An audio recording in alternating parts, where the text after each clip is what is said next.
Bismillahirrahmanirrahim. Assalamualaikum warahmatullahi wabarakatuh. Waalaikumsalam warahmatullahi wabarakatuh. Selamat pagi, salam sejahtera untuk kita semua.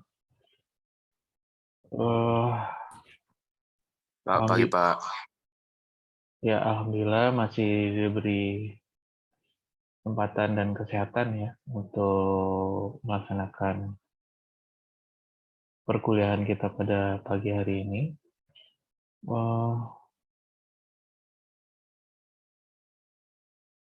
Untuk ini ya, sebelum memulai perkuliahan kita pada pagi hari ini, seperti biasa silakan kita berdoa bersama terlebih dahulu. Siapa yang memimpin? Yang memimpin saya dulu, Pak.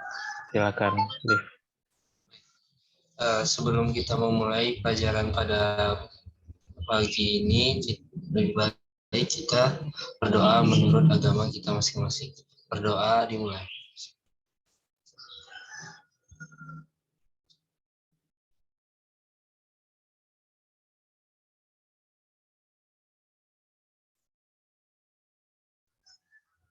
Berdoa selesai. Terima kasih, Alif. Izin ya, saya share materi kita pada pagi hari ini.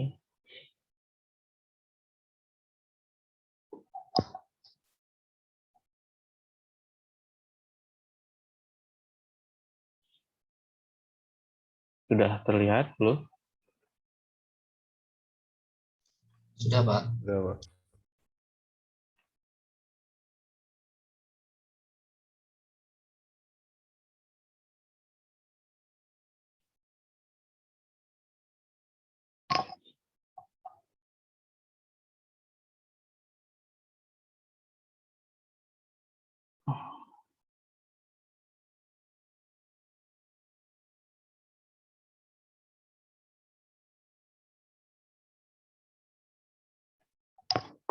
Jadi kita akan melanjutkan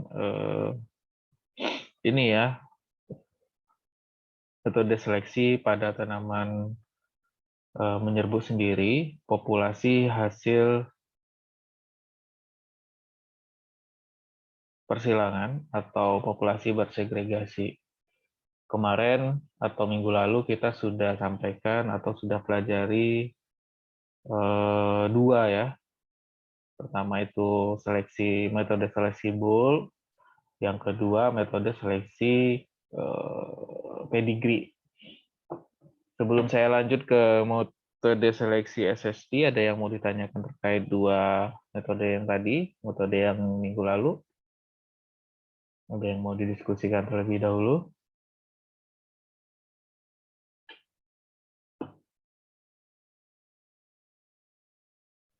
Belum ada, Pak. Belum ya? Oke, saya lanjutkan ke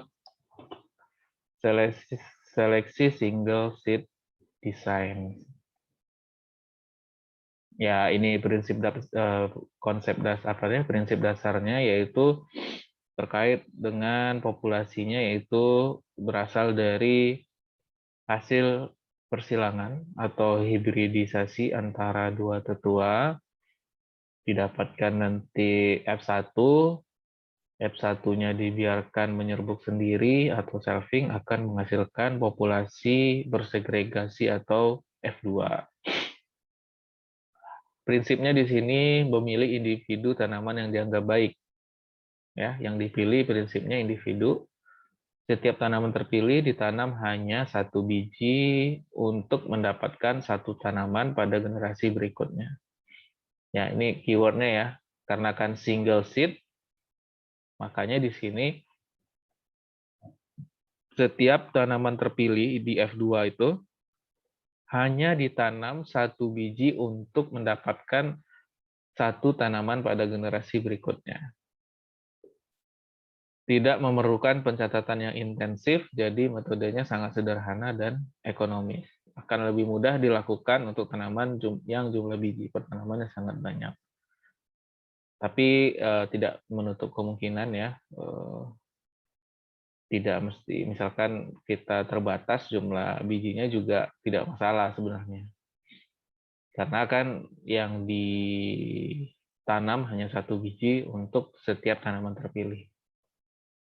Itu terkait prinsip dasar single seed design. Lalu seleksi ini dilakukan mulai dari generasi F2 hingga F5. Jadi di F2 sudah mulai seleksi, seperti pedigree, F2 juga sudah mulai diseleksi. Beda dengan bulk. Bulk kan baru seleksi di F5, baru dia seleksi. F2 sampai F4 dia belum dilakukan seleksi. Lalu pada generasi ke-6 dilakukan penanaman pada plot untuk mengevaluasi daya hasil dan biasanya mengikutkan varietas lokal sebagai kontrol. Ya.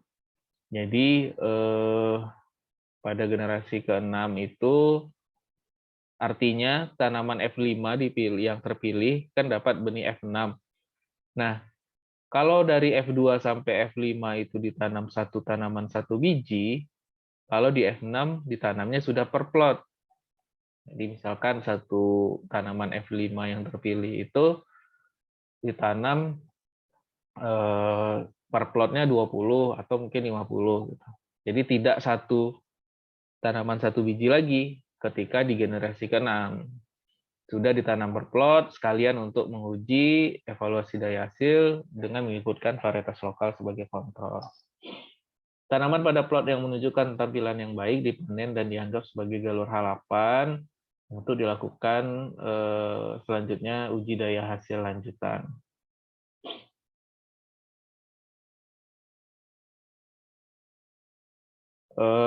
Kita masuk ke kelebihannya. Kelebihan yang pertama yaitu mudah menangani populasi bersegregasi, lalu memerlukan lebih sedikit lahan, karena ya itu tadi kan, satu tanaman terpilih hanya ditanam satu untuk generasi selanjutnya, satu biji atau satu benih. Waktu lebih singkat dalam membentuk galur, lalu pencatatan dan pengamatan lebih sederhana dibandingkan pedigree, sesuai untuk rumah kaca dan off-season nurseries. Sebenarnya ini salah satu kelebihan yang dimanfaatkan oleh negara-negara atau wilayah yang memiliki 4 musim. Jadi kalau mereka 4 musim, ketika musim dingin kan kita tidak bisa menanam. Nah, mereka menanamnya itu bisa di rumah kaca. Dalam artian namanya rumah kaca pasti sedikit kan luasan ininya yang bisa kita tanami, makanya sangat menguntungkan lah atau sesuai untuk menggunakan metode SSD ini. Lalu tidak terjadi seleksi alam terhadap populasi seperti seleksi bulk, kan kita mengharapkan juga seleksi alam dengan cara menanam rapat dengan jarak yang rapat. Sementara di sini tidak ada seleksi alam. Kelebihan selanjutnya, setiap galur berasal dari tanaman F2 yang berbeda. Jadi keragaman jadi lebih tinggi keragamannya, karena kalau di pedigree kan F2-nya setiap galur itu kemungkinan F2 itu kan ke F3-nya dari 1 F2 bisa 20 F3 kan jadinya. Atau mungkin malah lebih ekstrim, dari satu tanaman F2 dijadiin per plotnya 50, berarti ada 50 tanaman F2 yang tanaman F3 yang ini. Jadi berasalnya dari sedikit F2. Sementara kalau di SSD ini karena satu tanaman satu biji yang ditanam ke generasi selanjutnya, ya udah pasti lebih banyak F2 yang ditanam ke generasi selanjutnya. Lalu masuk ke kelemahannya. Pertama itu disampaikan bahwa kelemahan SSD itu dapat terjadi kehilangan materi genetik atau genetic drift jika daya kecambah benih itu rendah. Ya.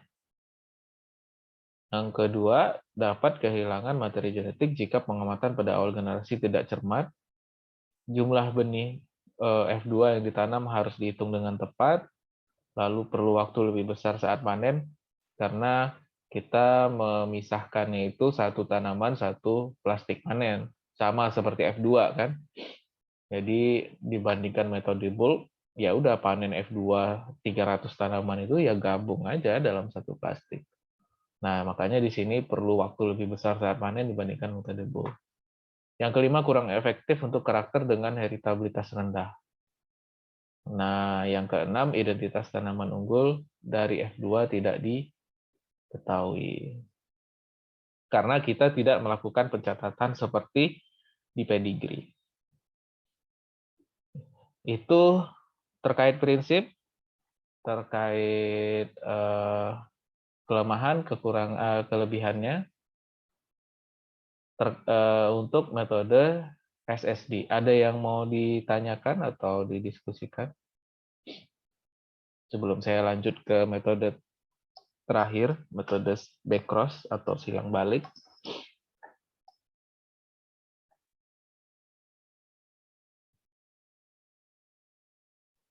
Belum ada, Pak. Belum. Kalau gitu, ini siapa? Nadila mau bertanya?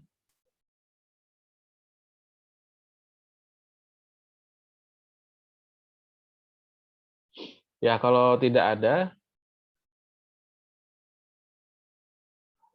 siapa yang bisa menjelaskan kenapa ketika daya kecambah benih itu rendah akan terjadi kehilangan materi genetik? Kenapa di dua metode seleksi sebelumnya, bulk dan pedigree, tidak ada disampaikan genetic drift ini, hanya pada SSD sini? Ya misalkan ya, memang tanaman kita daya kecambah benihnya rendah, tapi kita menggunakan bulk dan pedigree, tidak ada disampaikan akan terjadi genetic drift. Kenapa hanya di metode single seed design disampaikan akan terjadi atau dapat terjadi genetic drift? Siapa yang bisa jelaskan?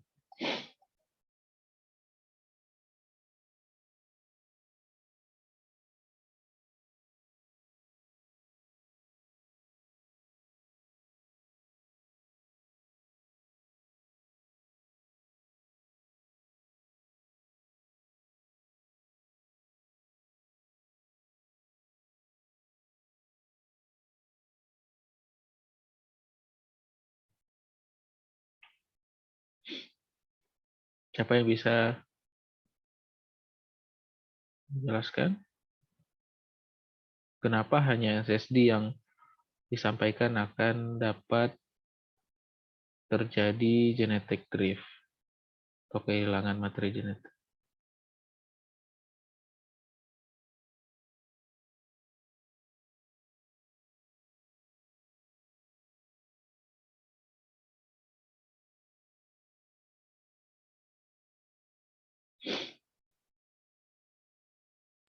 Izin menjawab, Pak. Siapa? Natasha.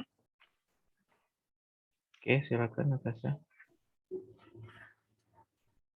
Kalau menurut saya sih pengaruh lingkungan yang besar atau tidak genotip yang lebih dominan.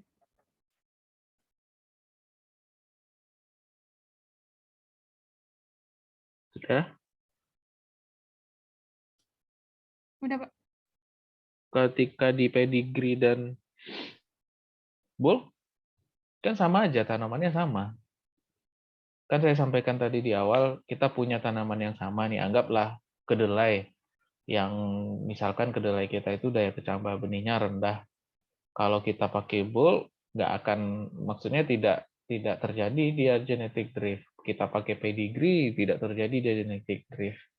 Tapi ketika kita coba pakai metode SSD, kemungkinan akan terjadi genetic drift dia karena itu tadi daya kecambah benihnya rendah. Di mana letak genetic drift-nya itu? Di mana kita kehilangannya gitu?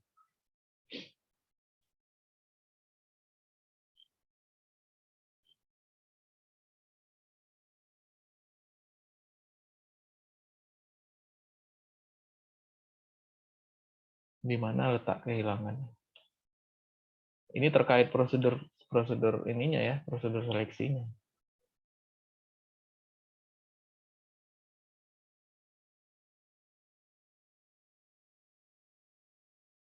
Kata kuncinya di itu tadi, satu tanaman, satu benih.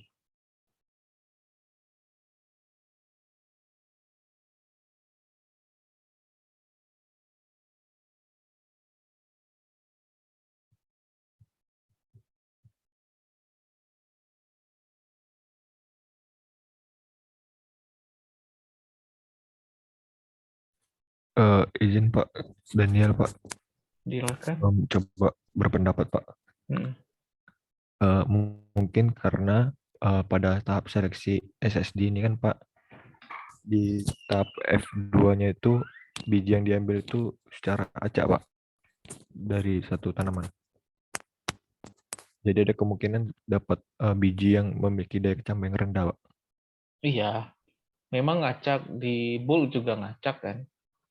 Kita kan ambil satu gitu. Nah, yang jadi masalah itu kenapa di bulk tidak ada terjadi drift, genetic drift, di pedigree juga kenapa tidak terjadi genetic drift gitu. Kan sama-sama ngacak kan nggak kita pilih ngambil.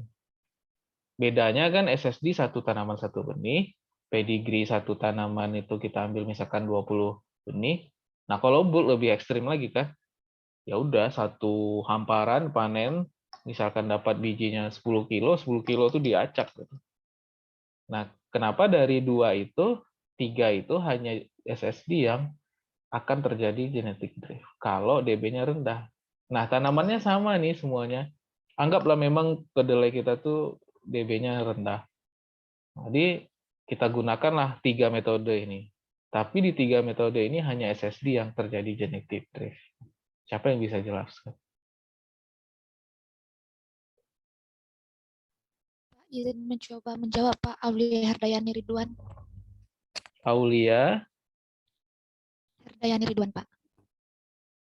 kok nggak keluar di sini ya? Oh ya, udah. Silakan. Jadi menurut saya kan Pak, seperti yang Bapak bilang tadi, dalam metode ini kan menggunakan satu benih saja, satu biji saja. Sedangkan dalam metode sebelumnya itu kan menggunakan banyak biji. Jadi misalnya kalau biji yang ini nih daya kecambah itu rendah, otomatis dia tuh kan nggak ada penggantinya gitu Pak. Kalau yang kemarin tuh kan Pak banyak dia yang digunakan. Jadi udah banyak penggantinya gitu Pak. Sekian dari saya Pak. Ya, sudah kena nih. Tapi paham nggak kalian maksudnya Aulia? Dia udah kena nih. Cuman saya mau nanya teman-teman yang lain dulu, paham nggak yang disampaikan oleh Aulia?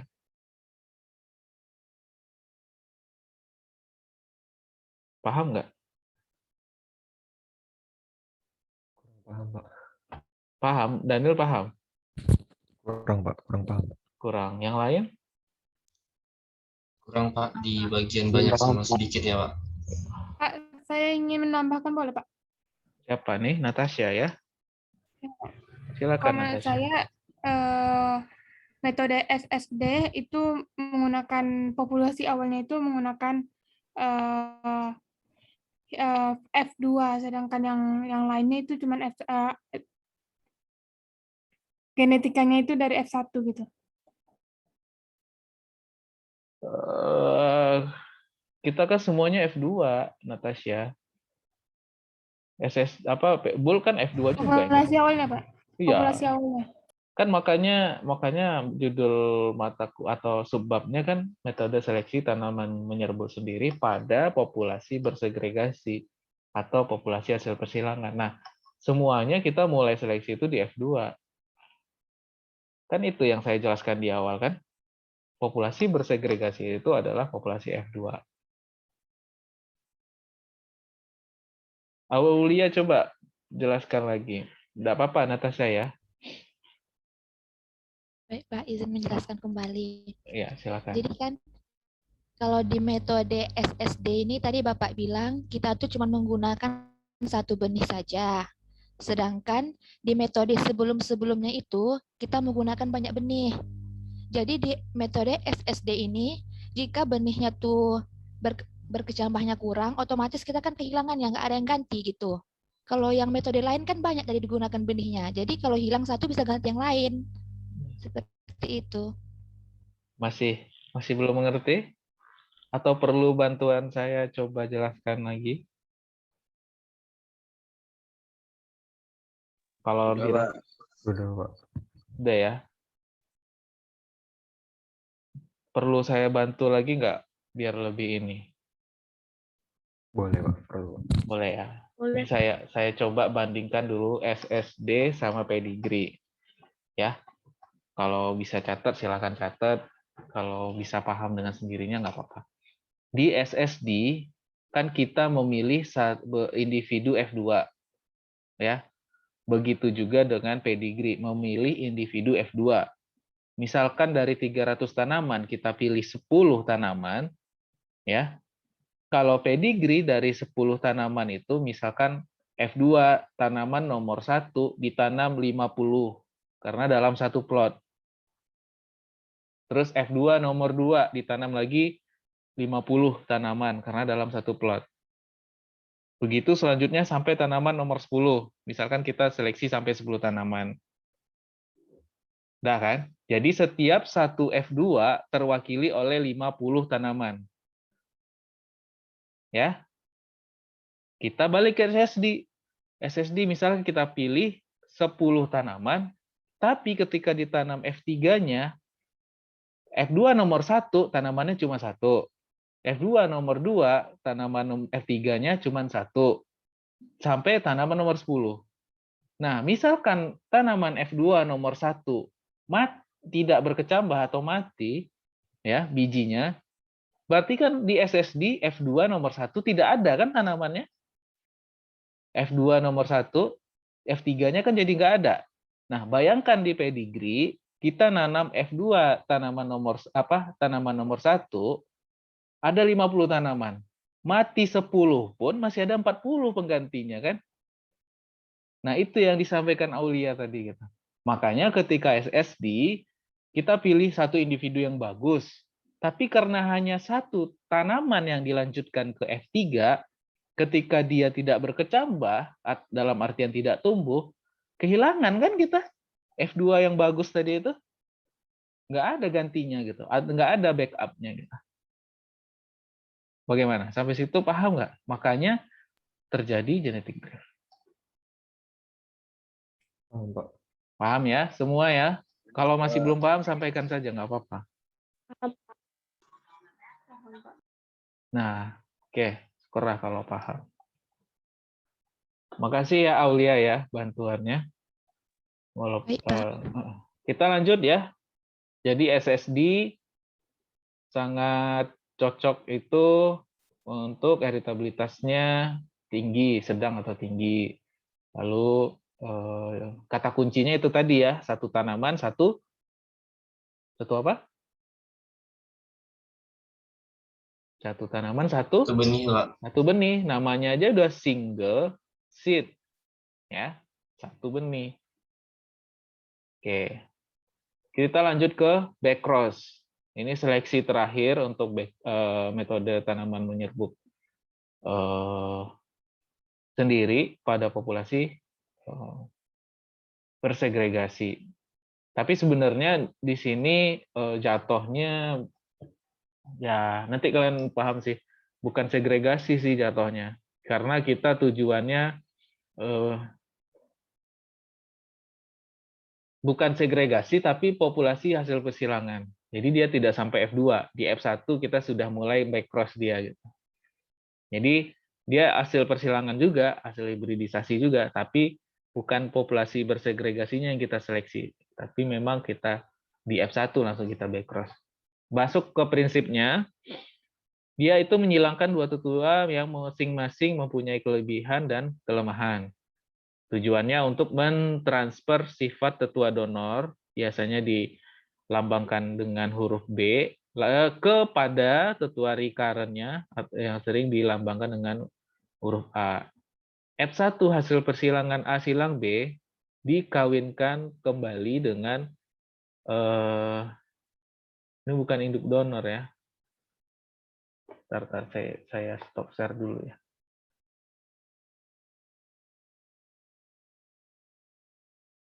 ini harusnya F1 hasil persilangan A silang B dikawinkan dengan induk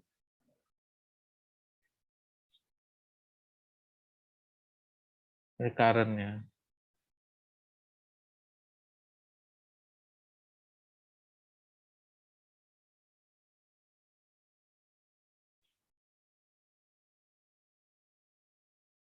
F1 hasil persilangan A silang B, berarti tetua recurrent, silang ketua donor, dikawinkan dengan induk recurrent-nya untuk menghasilkan BC1.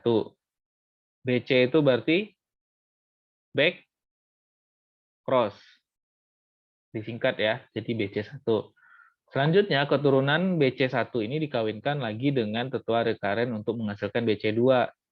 Karena sudah di back cross yang kedua kalinya, makanya jadi BC2. Persilangan back cross ini dilakukan sampai BC4 atau BC5, tergantung hasil pengamatan kita nanti. Ini prinsipnya, di mana tetua recurrent itu biasanya varietas yang berpotensi hasil tinggi, tapi masih mempunyai kelemahan. Misalkan dia tidak tahan hama penyakit, mudah rebah. Kalau mudah rebah banyak faktor ya, apakah tanamannya terlalu tinggi, atau mungkin diameter batangnya terlalu kecil gitu kan. Jadi kita mau memperbaiki sifat-sifat yang ini ya, sifat-sifat yang lebih ke perbaikan kualitas. Lalu tetua donor adalah varietas yang rendah potensi hasilnya, tapi mempunyai kelebihan. Dia tahan serangan hama penyakit, atau mungkin dia mempunyai kualitas mutu tinggi, atau mungkin dia tahan rebah. Setiap melakukan backcross, terlebih dahulu dilakukan seleksi terhadap backcross yang diinginkan. Misalkan kita uji dia benar nggak tahan hama. Jadi dapat nih A silang B, ya. A silang B dapat F1. F1 itu di backcross ke tetua recurrent. Dan dapat bijinya ditanam. Nah, ketika biji hasil backcross itu ditanam, kita harus uji dulu, benar nggak dia tahan terhadap hama penyakit kalau kita mau mendonorkan sifat ketahanan hama penyakit.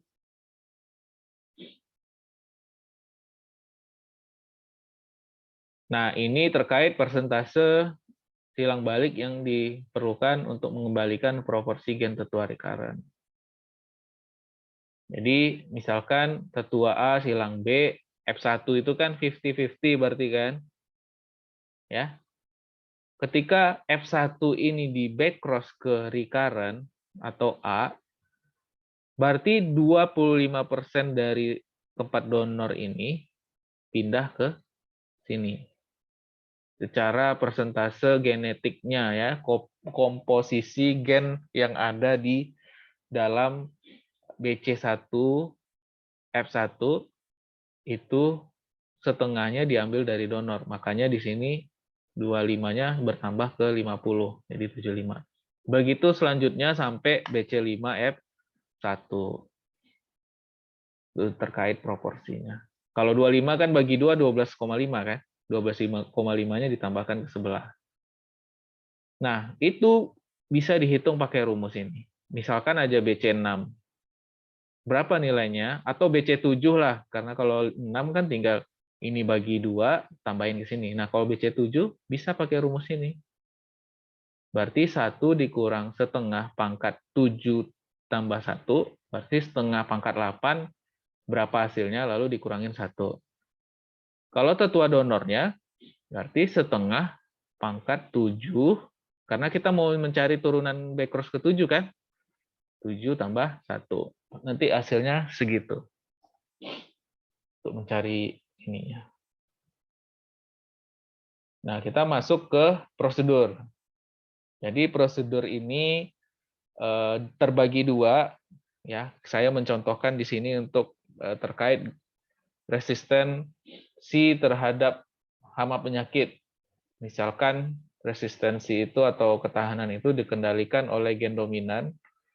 Gen dominan itu R besar ya. Gen ketahanan itu R besar. Jadi karena dia donor tentu R-nya R besar. Nah, tetua recurrent-nya ini karena tidak bisa tahan atau tidak resisten, maka kita lambangkan dengan R kecil R kecil. Disilangkanlah nih A silang B, dapat F1 adalah R besar R kecil dengan proporsi 50-50. Nah, F1 ini kita backcross ke sini. Tapi saya tulis di sini R kecil sama aja kan. Jadi backcross ke A akan menghasilkan R besar R kecil di mana dia menjadi BC1F1. Nah, sebelum kita silang lagi ke A, kita harus evaluasi dulu yang R kecilnya. Kalau dia BC1F1 ini kita tanam 10 gitu misalkan, kita harus coba kita kasih atau kita cek ketahanan dia terhadap hama penyakit. Kalau dia tidak tahan, artinya dia dalam keadaan R kecil. Nah, dari 10 itu misalkan yang R kecilnya itu ada 3 tanaman. Nah, 3 tanaman ini kita buang, tidak kita gunakan. Sisanya itu yang kita lanjutkan ke backcross ke R kecil. Lalu R besar R kecil disilang R kecil tentu dapat lagi R besar R kecil dan R kecil. Nah, R kecilnya ini kita evaluasi lagi. Kalau dia ada, kita buang. Yang dalam keadaan R besar R kecil atau dia dalam keadaan tahan serangan hama penyakit, itu yang kita backcross lagi ke A. Begitu terusnya sampai BC3F1. BC3F1 kita silang balik lagi ke R kecil dapat BC4F1. Nah, di BC4F1 ini kita tidak perlu lagi untuk menyilangkan ke A. Karena komposisi A itu sudah hampir 96,875%. Karakternya ya, atau penampilan tanamannya sudah mirip ke sini. Nah, kita tinggal mengevaluasi yang R kecilnya. Yang tidak tahan serangan hama penyakit, kita buang. Yang tahan serangan hama penyakit, kita selfing. Ini logo selfing ya. Nah, ketika di selfing, yang berubah bukan BC4-nya jadi BC5, tapi BC4-nya turunan yang kedua, makanya jadi BC4F2. Lalu kita evaluasi lagi, yang tidak tahan serangan itu, tidak tahan serangan hama penyakit kita buang.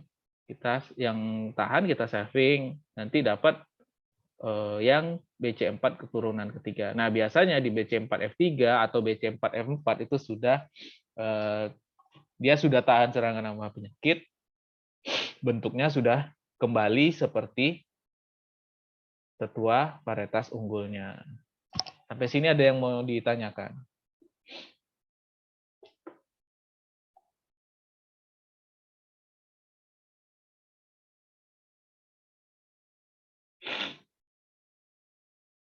Ada yang mau ditanyakan? Tidak, Pak. Gimana, Arif? Tidak, Pak. Tidak, Pak. Nah, saya rasakan ini hanya pemahaman saja ya, bagaimana kalau dia setelah silang balik dicek, kalau tidak tahan serangan dibuang, yang tahan disilang balik lagi sampai BC4. Di BC4 baru kita selfing sampai mendapatkan yang benar-benar tahan dan bentuknya mirip dengan tetua recurrent-nya. Nah, itu kan kalau dia dominan. Sekarang kita lihat bagaimana kalau dia dikendalikan oleh gen yang lawannya dominan apa? Resesif, Pak. Resesif dalam keadaan R kecil. Apakah prosedurnya sama? Ternyata beda. Bedanya di mana? Tentu ini kan masih sama ya. Untuk mendapatkan F1 ya tentang dibalikkan posisinya, berarti R kecil silang R besar. Dapat F1, kita silang balik ke tetua recurrent yang dalam keadaan R besar. Ini di silang balik dapat BC1F1. Tapi dalam keadaan R besar R kecil. Sementara dia dikatakan tahan kalau dalam keadaan R kecil. Nah, bagaimana kita membuat BC1 ini biar keluar R kecilnya? Gimana caranya kira-kira? Paham nggak pertanyaan saya maksudnya? Kan kalau R besar disilang R besar R kecil kan hasilnya ada 50% R besar, 50% lagi R besar R kecil. Sementara yang tahan itu dalam keadaan R kecil. Bagaimana cara kita untuk mendapatkan atau mengeluarkan dia dalam keadaan R kecil?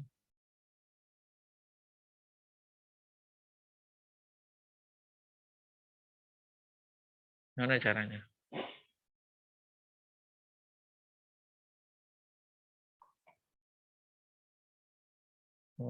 Ada yang bisa jawab?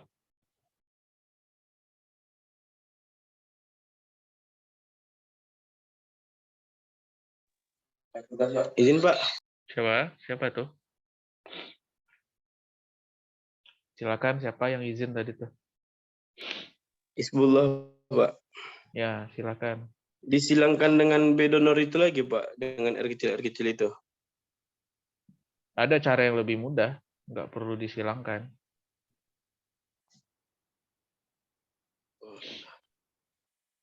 Sekian, Pak. Makasih.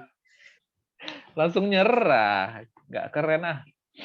Ada Ya, Pak. cara Ya, yang Pak. lebih Pikir mudah. dulu bentar, Pak. Sebentar. Ah. Sikit lagi, Pak. Nih, dari yang saya coba oret di slide.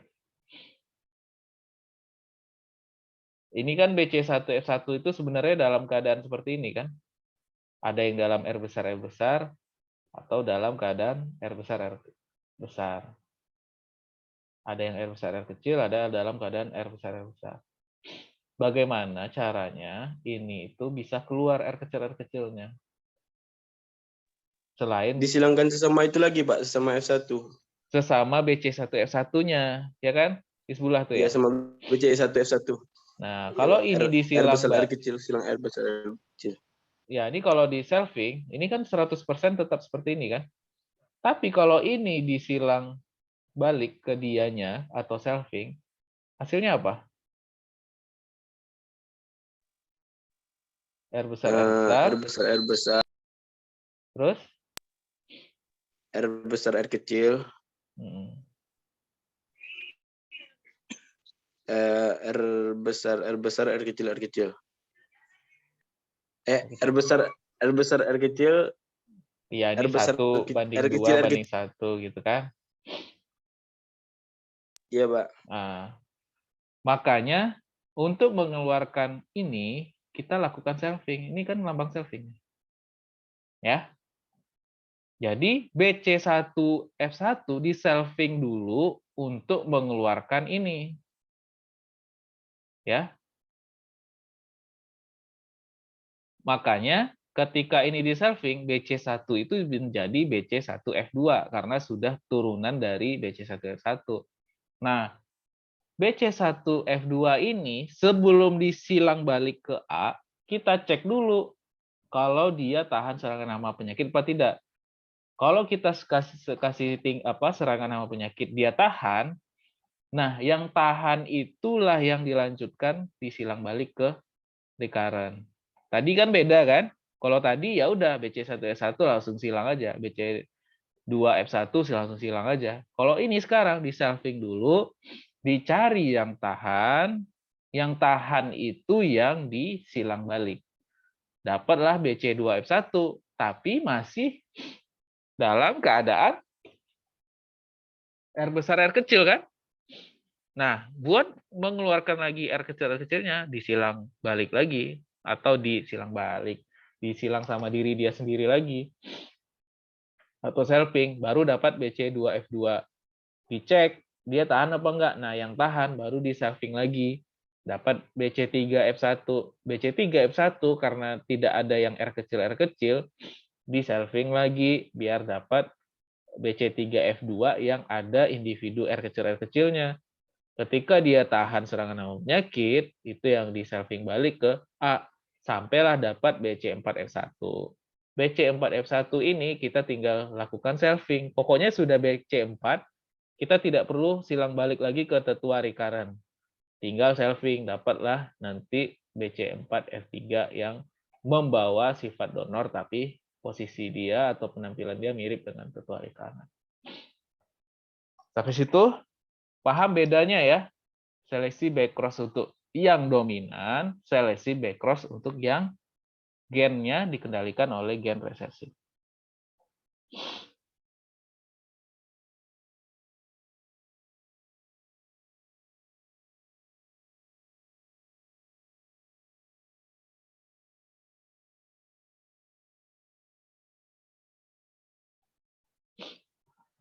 Ada yang mau didiskusikan terkait seleksi SSD atau SSD dengan seleksi backcross? Ada yang mau didiskusikan dulu?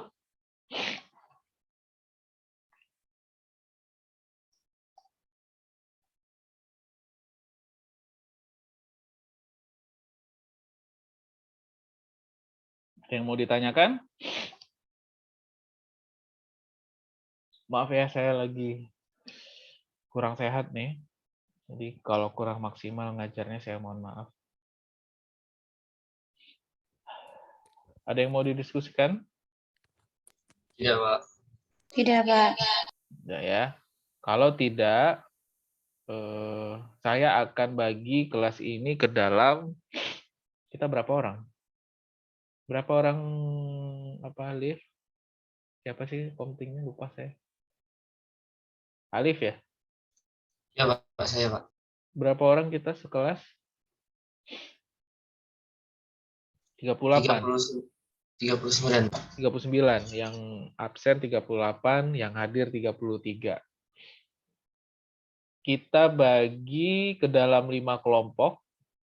Berarti berapa orang tuh? Kalau 5. 6 ya. Ada yang 6, ada yang 7 ya.